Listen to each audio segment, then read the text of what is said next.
राजस्थान और मध्य प्रदेश की सीमा पर बसा एक छोटा सा गांव था, महुआ। ये गांव बाहर से साधारण लगता था, लेकिन हर बच्चे से लेके बूढ़े तक मानता था कि इसके चारों ओर फैले जंगल में दो जिन रहते हैं। रोहेल, खतरनाक और गुस्सैल जिन, और आयशा, एक रहस्यमयी लड़की जिन। गांव का नियम था, सूरज ढलने से पहले घर लौटाओ, वरना रात तुम्हें कभी नहीं छोड़ेगी। सर्दी की रात थी। चौपाल पर आग जल रही थी। जसोदा दादी धीमे स्वर में, बेटा, इस गांव के जंगल में जिन रहते हैं। मैंने अपनी आंखों से उस जिन्ननी को देखा है। बड़ी सुंदर थी, लेकिन उसकी परछाई जमीन पर नहीं पड़ रही थी। मोहन, जवान किसान, हंसते हुए, दादी ये सब पुरानी कहानियां हैं, आजकल जिन्न कहाँ होते हैं। जसोदा दादी गुस्से से, तू हंस मत मोहन। तेरे ताऊ को जंगल से आयशा ने बचाया था। अगर वो जिन्ननी ना होती तो रुहैल ने उसी रात उसे दबोच लिया होता। आग की चरचर और ठंडी हवा से पूरा चौपाल सन्नाटे में डूब गया। गांव का एक बच्चा था, गुड्डू, जिज्ञासु और निडर। उसने इतनी कहानियां सुनी कि एक रात लालटेन लेकर खेतों की ओर निकल पड़ा। अचानक उसे पीछे से कदमों की हट सुनाई दी। गुड्डू डर कर मुड़ा। अंधेरे में दो लाल आंखें चमक रही थीं। आयशा नर्म आवाज में, डर मत बच्चा। गुड्डू कांपते हुए, तुम कौन हो? अंधेरे से सफेद लिबास वाली औरत जैसी आकृति निकली। जमीन पर कोई परछाई नहीं थी। आयशा, मैं आयेशा हूँ। गुड्डू धीरे से, आप जिन हो? आयशा हल्की उदासी के साथ, हाँ, पर मैं हमेशा से ऐसी नहीं थी। कभी मैं भी इंसान थी। तो फिर आप मुझे क्यों बचा रही हो?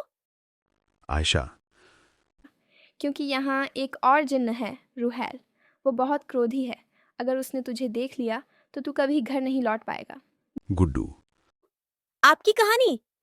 आयशा सांस भरते हुए, ये लंबी कहानी है, एक दिन बताऊंगी। अभी घर लौट जा। आयशा ने हाथ उठाया। हवा तेज हुई। गुड्डू की लालटेन बुझ गई। पलक झपकते ही वो अपने घर के बाहर था। सुबह गांव में हलचल थी। एक बैल रहस्यमय तरीके से गायब हो गया। मोहन गुस्से से, अगर हम यूं ही डरते रहे तो एक दिन ये जिन हमें भी उठा ले जाएगा। हमें कुछ करना होगा। जसोदा दादी, ना बेटा, जिन्नों से कोई लड़ाई नहीं करता।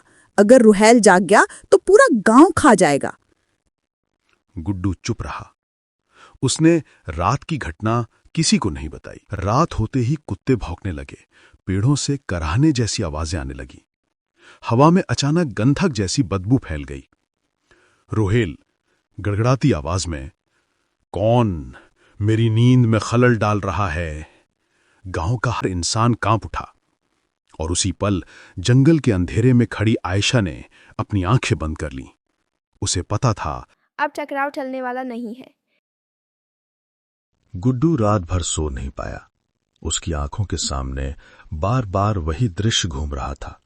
सफेद लिबास, बिना परछाई की औरत और उसका नाम आयशा। सुबह होते ही वो अपने दादा रामलाल के पास भागा। गुड्डू, दादा, दादा, सच बताओ, ये आयेशा कौन है? रामलाल हक्का बक्का। तूने उसका नाम कहाँ सुना गुड्डू? किसने बताया तुझे? बस चौपाल में सब बोल रहे थे। रामलाल गहरी सांस लेकर, बेटा, आयशा कोई साधारण नाम नहीं। वो इस गांव की सबसे बड़ी त्रासदी है। लेकिन ये बातें बच्चे नहीं पूछते। गुड्डू जिद्दी था। गुड्डू, दादा, आप मुझे बताओ, वरना मैं खुद जंगल जाऊंगा। रामलाल घबरा गया। नहीं बेटा, कभी भी रात को जंगल मत जाना। वहां वो और रुहेल रहते हैं। उनकी कहानी बहुत डरावनी है। उस रात जब सब सो रहे थे, गुड्डू फिर से घर से निकल पड़ा। वो जंगल के किनारे जाकर जोर से बोला, आयेशा, तुम हो ना? मुझसे मिलो, मुझे सब सच बताओ। ठंडी हवा चली। पेड़ों की शाखाएं हिलीं। धीरे धीरे धुंध से सफेद लिबास वाली परछाई बाहर आई। आयशा। गुड्डू, तुम फिर आ गए। गुड्डू, हाँ, तुमने कहा था तुम कभी इंसान थी। मुझे सब बताओ। आयशा कुछ पल चुप रही, फिर उसकी आंखों से हल्की चमक निकली, जैसे पुरानी यादें जाग उठी हों। बहुत साल पहले मैं सचमुच इंसान थी। मेरा नाम आयशा ही था। मैं इसी गांव में रहती थी। गांव में मेरी शादी की बातें चल रही थीं, लेकिन मेरी किस्मत में कुछ और लिखा था।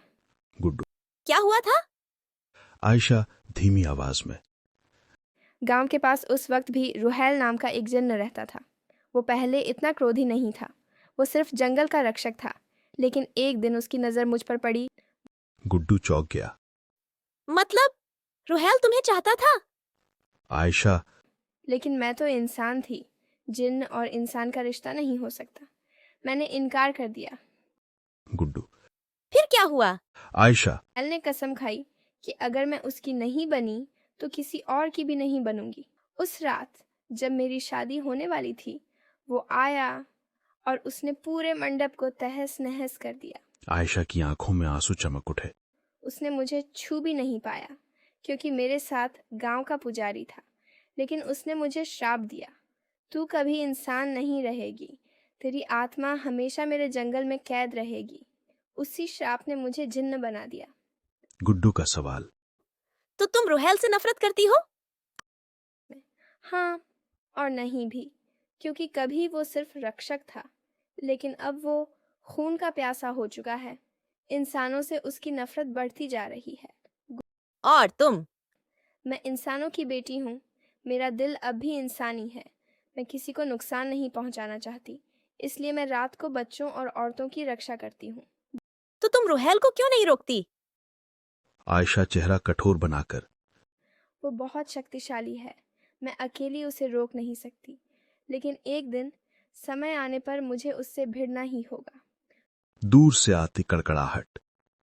अचानक जंगल की गहराई से कड़कड़ाहट की आवाज आई। धरती कांप उठी। रुहैल दूर से दहाड़ते हुए, आयशा, तू फिर इंसानों से मिल रही है? कितनी बार कहा है, वो तेरे लायक नहीं। गुड्डू डर से कांप गया। वो आ रहा है। आयशा ने गुड्डू को पीछे धकेला।